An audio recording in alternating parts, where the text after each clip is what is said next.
My girlfriend always keeps bringing up how perfect her ex was and even suggested I take tips. I am a 28-year-old man, and I met my now ex-girlfriend, a 26-year-old woman, about 18 months ago at a mutual friend's barbecue.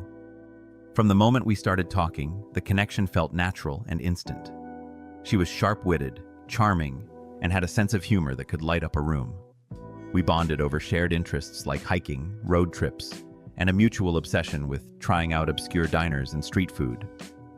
Within a few months, we were officially dating, and honestly, those first 6 months were incredible. We did everything together, planned spontaneous trips, explored hidden gems in the city, and became staples at each other's family gatherings.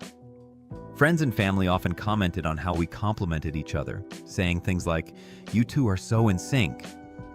And for a while, I believed that. It felt like we were building something solid and meaningful. But then, right around the 7-month mark, small cracks started to show. It was nothing dramatic at first, just occasional mentions of her ex in passing. She would say things like, "Oh, my ex used to handle this situation like this," or "This reminds me of something my ex and I did." At the time, I brushed it off. I mean, who hasn't referenced a past relationship in some context? It did not seem like a big deal, and I figured it was just part of her story, not an indicator of anything deeper. However, over time, the comments became more frequent, and the details became oddly specific. Once, while we were having dinner at this cozy Italian place, she casually dropped, "My ex always knew the perfect wine to pair with any dish. It was so impressive." Another time, while planning a weekend getaway, she went on a tangent about how her ex would meticulously craft detailed itineraries weeks in advance. I tried to laugh it off, but the truth is it was starting to get under my skin. It was not just the big moments either. Even during quiet evenings on the couch, she would slip in a comment like, "My ex gave the best shoulder massages when we watched movies together. He just had this instinct." Every comparison felt like a jab, a reminder that I was apparently falling short in her eyes. Eventually, I sat her down and told her how these constant comparisons made me feel. She apologized, promised to be more mindful, and things did improve for about 2 weeks. But then, as if on cue, she slipped right back into the habit. What made it worse was when she started suggesting I should learn from her ex. One evening, while we were having dinner at her place, she said, "You know, my ex had this amazing way of showing affection. He used to leave little notes around the apartment, listing all the things he loved about me. Maybe you could try something like that?"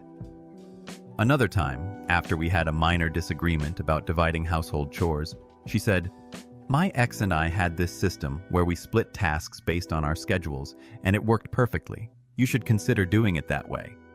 The breaking point, though, was during a dinner with friends.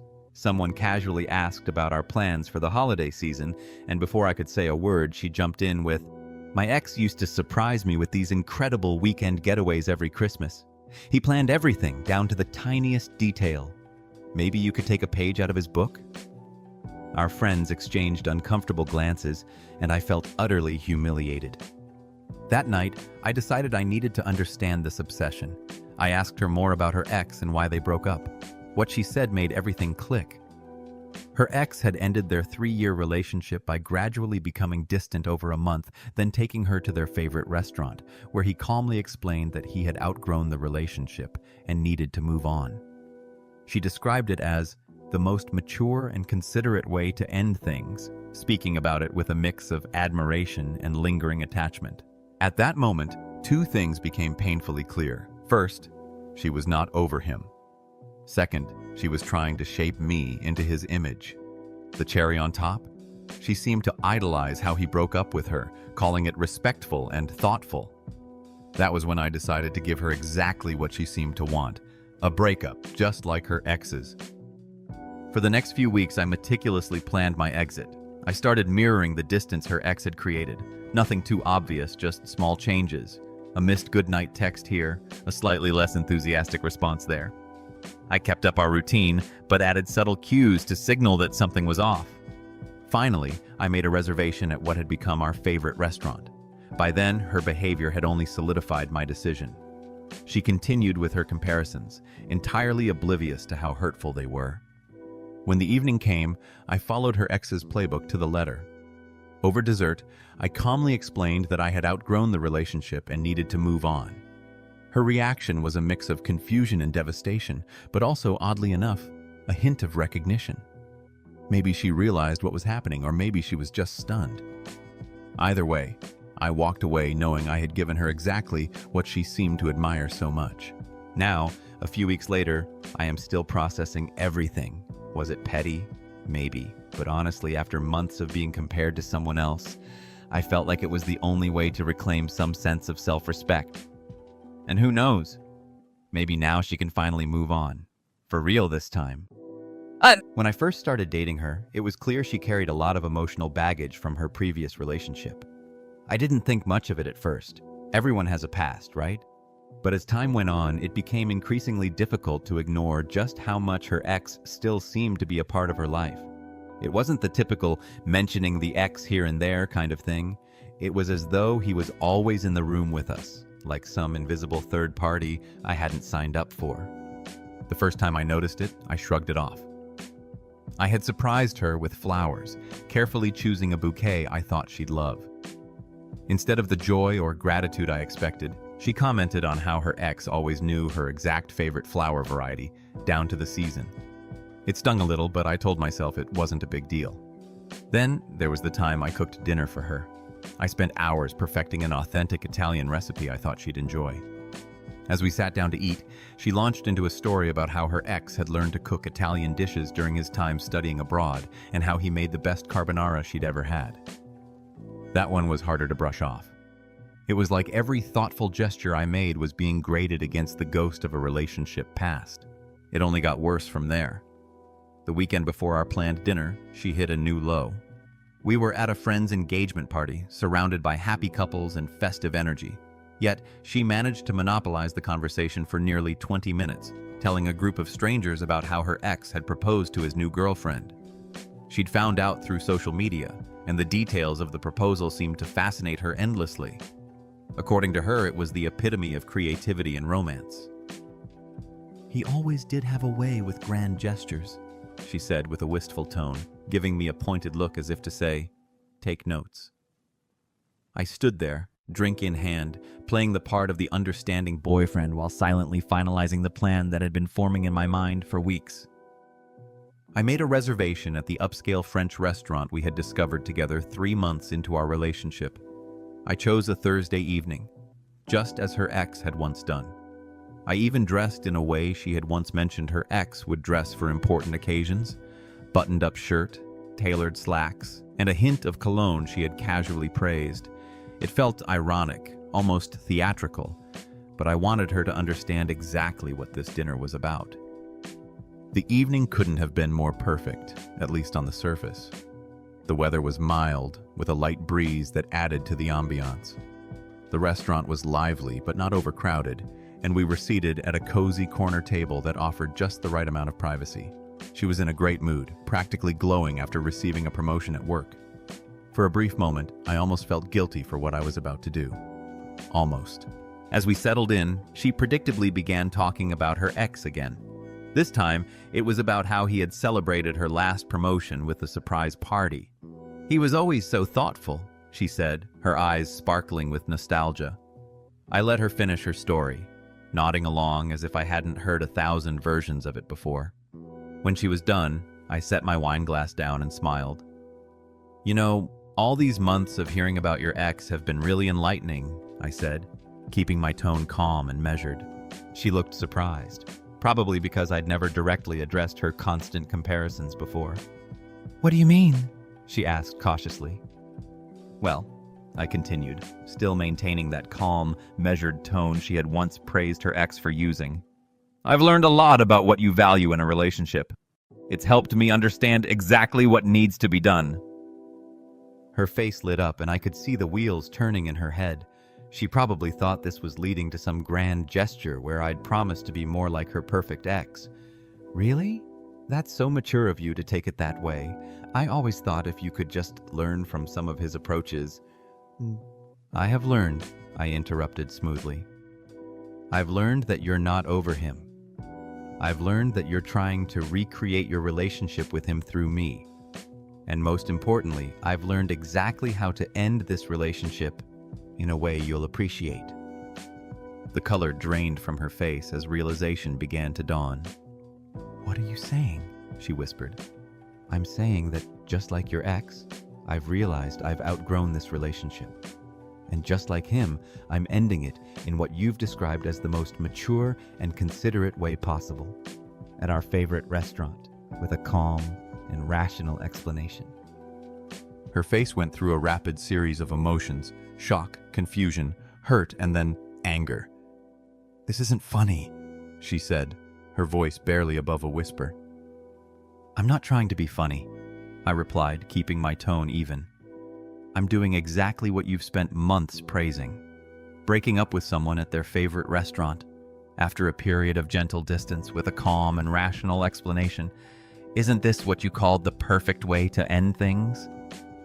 She gripped her wine glass so tightly, I thought it might shatter. "You're breaking up with me because I talked about my ex?" she demanded. "No," I said firmly.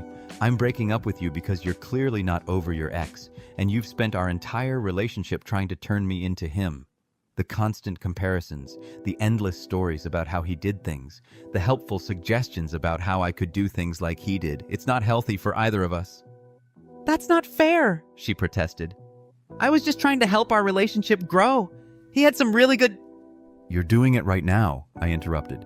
"Even in this moment, you're defending him and his methods. You're so caught up in idolizing your past relationship that you can't even see how it's destroying your present one." She started to cry, but it wasn't the quiet, dignified kind of tears she had once described her ex handling so well. These were raw, ugly sobs that shook her shoulders and made the other diners glance over uncomfortably. I felt a pang of guilt, but reminded myself that this was the right decision for both of us. These weren't just tears. They were messy, masquerading tears, and I wasn't about to let them derail me. "You're being cruel," she accused, her voice shaking with emotion. "No," I said calmly, keeping my tone steady. "I'm being exactly what you wanted: methodical, calm, and direct. Isn't this the mature approach you've praised so many times? You know, the one your ex took?" Her face twisted with a mix of hurt and disbelief. "This is completely different." "No, it isn't," I countered. "The only difference is that it's happening to you this time, instead of being something you can romanticize in hindsight and turn into some twisted benchmark for relationships." She tried a different tactic, her voice softening as she leaned forward. "All couples have issues they need to work through. We can fix this.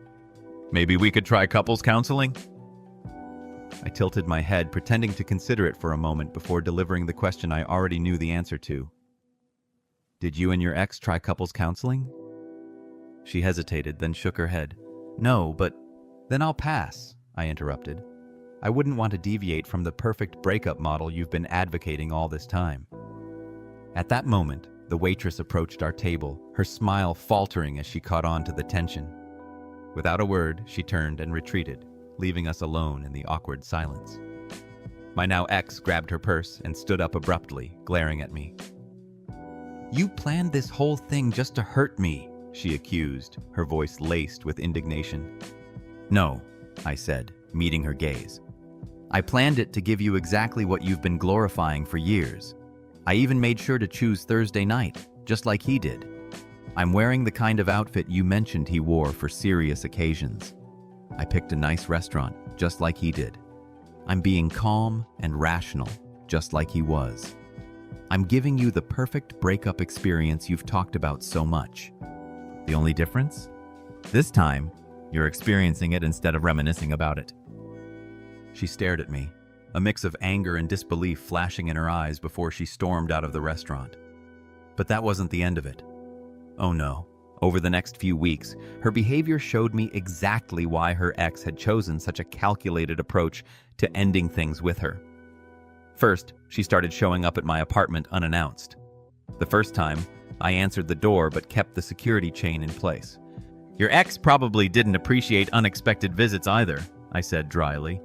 "Wasn't that one of his perfect boundaries you kept mentioning?" She left, but not before warning me that we weren't finished talking about this. Then came the item hostage situation. She texted me, claiming she had found some of my belongings at her place, including my grandfather's vintage watch, a watch I distinctly remembered leaving on my own nightstand.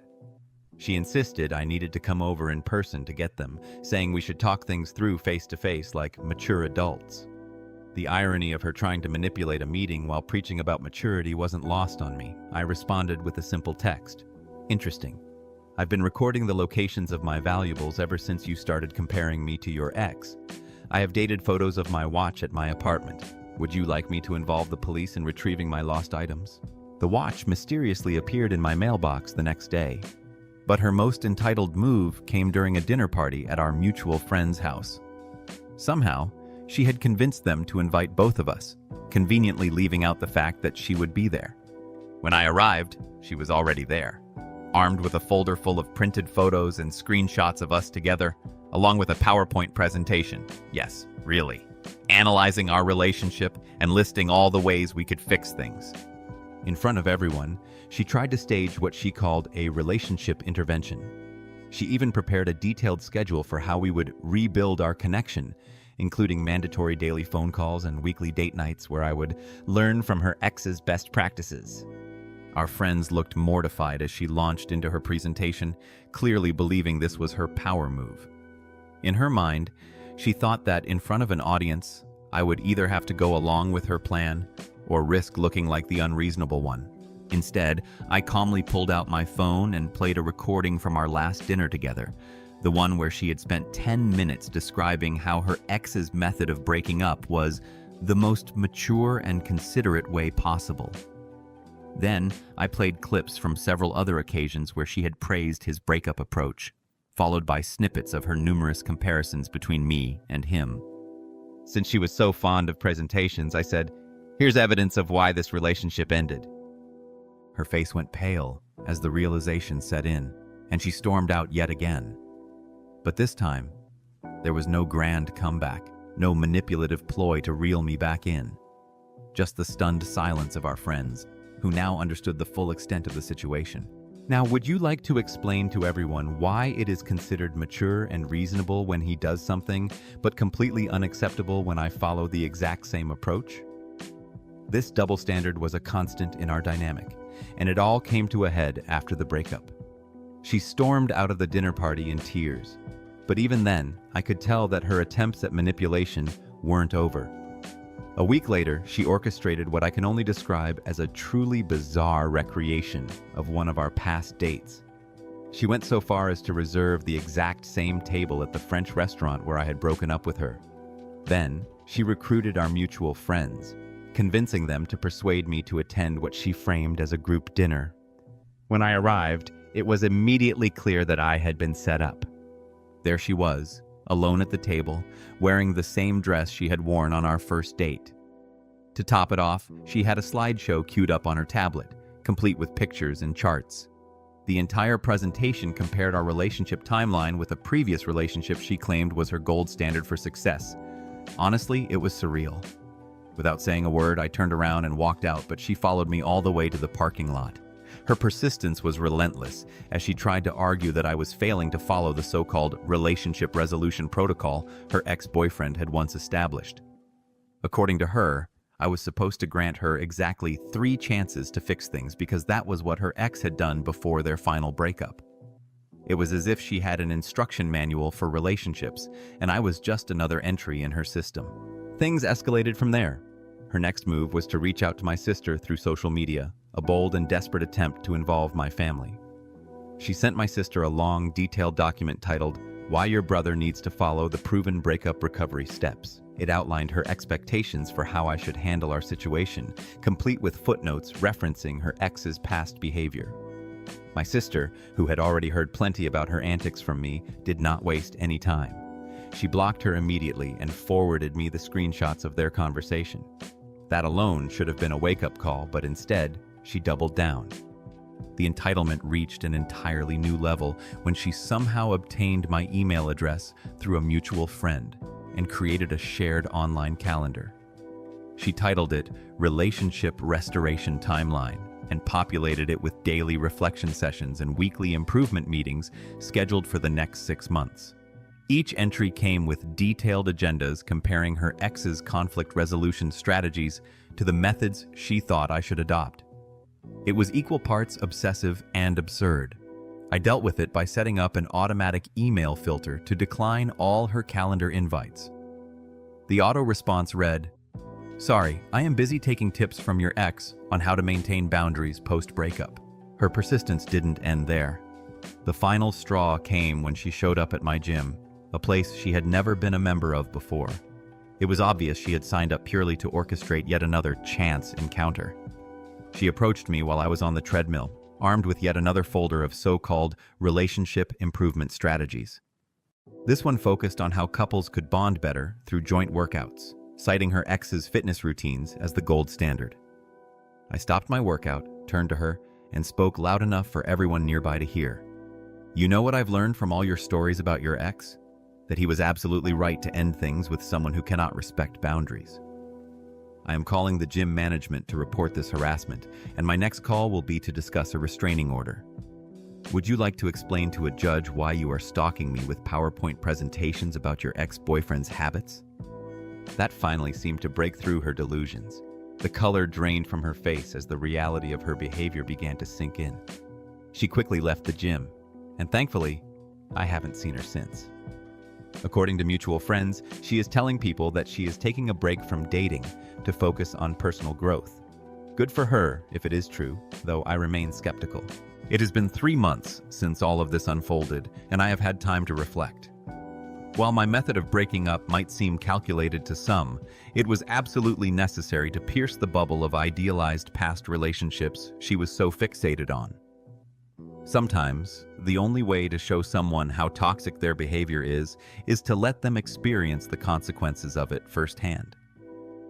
For me, this experience has been a learning moment. I have started dating again, but now, one of the first things I pay attention to is how someone talks about their past relationships. It is amazing how much insight you can gain from the way a person handles their relationship history. As for her, I truly hope she learns and grows from this. And yes, I have kept all the recordings and documentation of her behavior, not to use them, but as a personal reminder. They serve as evidence of how important it is to trust my instincts and set firm boundaries when something feels off.